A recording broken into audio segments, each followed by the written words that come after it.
Hi guys, Chris here, and you're watching Here We Are Running, and today I'm doing a review of a running watch. First time I've done a running watch review here on the channel, probably not the last, but today we're looking at the Coros Apex. This is the 42mm version. There is also a 46mm version, and this is their premium multi-sports watch. In the Coros range of watches, this sort of sits in the middle. You've got the Pace 2, which is the entry level model, and then you've got the Apex Pro and the Vertex that sort of sit above this watch. And here in the UK, this will cost you £270, or if you wanted to go for the larger version, the 46mm version, then that would be an extra £30. And in the US, this size will cost you $299. Now, the way I'm going to do the review today, having used this watch now for, I'd say, a couple of months, I'm going to let you know the sort of 3 things that I really love about this watch, 2 things that I like, and 1 thing that I'm not too keen on. So let's get stuck into the review. Okay, the first thing I love about this watch is the battery life. For such a small watch, it seems to have a really incredible length of battery life. If you're just using it for regular use, they say you're going to get 24 days out of it. Now, if you're using it in full GPS mode, then you can get 25 hours out of it. And for another setting that they have called Ultra Max GPS, with that set, you could get up to 80 hours of battery life on it.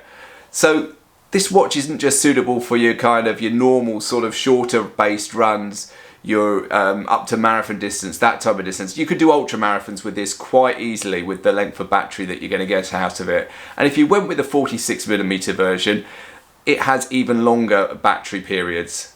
The second thing I really love about this watch is part of its navigation capabilities. Now, the watch, it doesn't have full maps on it. It does use breadcrumb navigation, where it's a kind of a line that represents the route that you've uploaded to it. And you get to see where you are on that route. You also get to see the direction of north.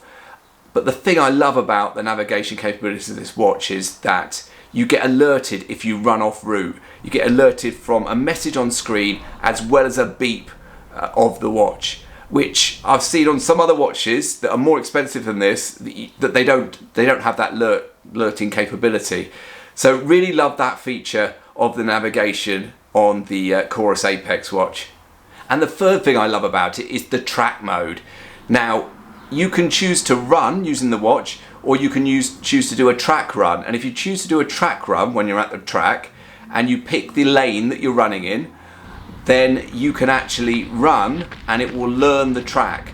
So rather than your GPS, just going by GPS alone, where if you've ever done that at a track, you'll find it's not very accurate. Your lines are all kind of over the place when you look at the map afterwards.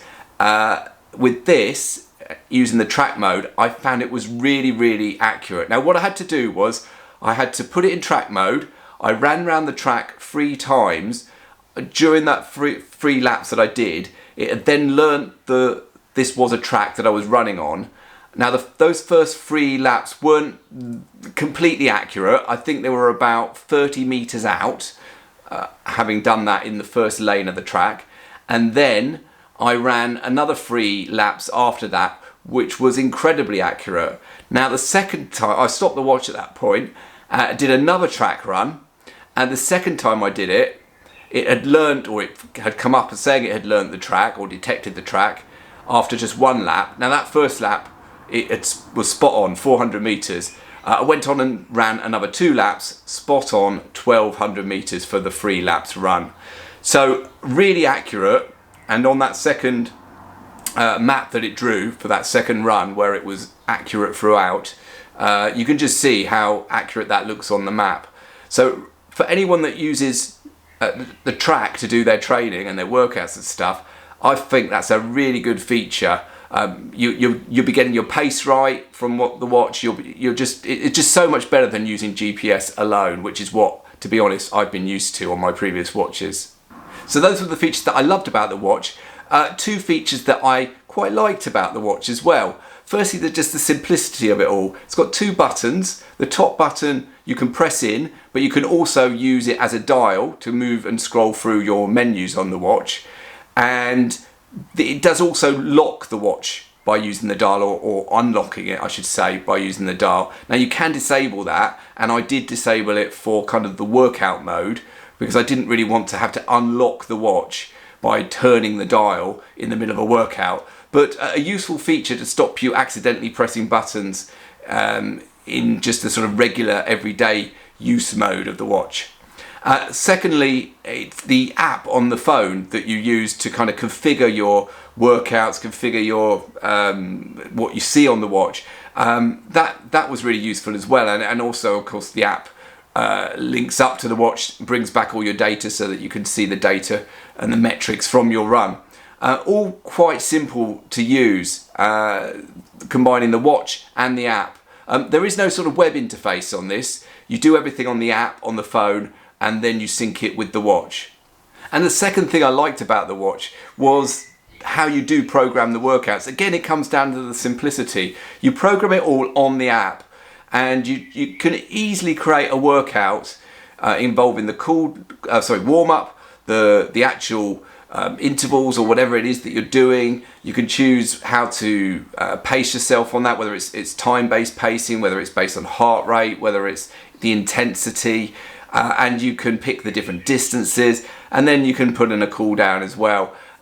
Really straightforward to set that up on the app, and then to sync it to the watch, and then to actually do the workout. So really liked that feature. And the one thing that I really didn't like about this watch was its ability to create routes that you can then load onto the watch and use the navigation feature with. In fact, it doesn't have that capability within the Coros app at all. You have to use a third-party app, which is fine. I used one called Gaia GPS, and that worked. But it was just a bit fiddly. You know, you're using a third-party app, which you then has to have the capability to basically import or export from the third-party app and import into the Coros app. From there, you then have to download it onto and sync with the watch. So yeah, dependent on third-party products to be able to use the navigation features of the watch. Guys, I do hope you've enjoyed the way that I've done this review, and you got to see my 3 loves, my 2 likes and my 1 dislike about this watch. I hope you've gained some value out of it. If you have, of course, it would be really helpful if you press the thumbs up button to give the video a like. If you're new around here and you like all things running, we have lots of running content on a weekly basis, so why not consider subscribing? But for now, guys, goodbye.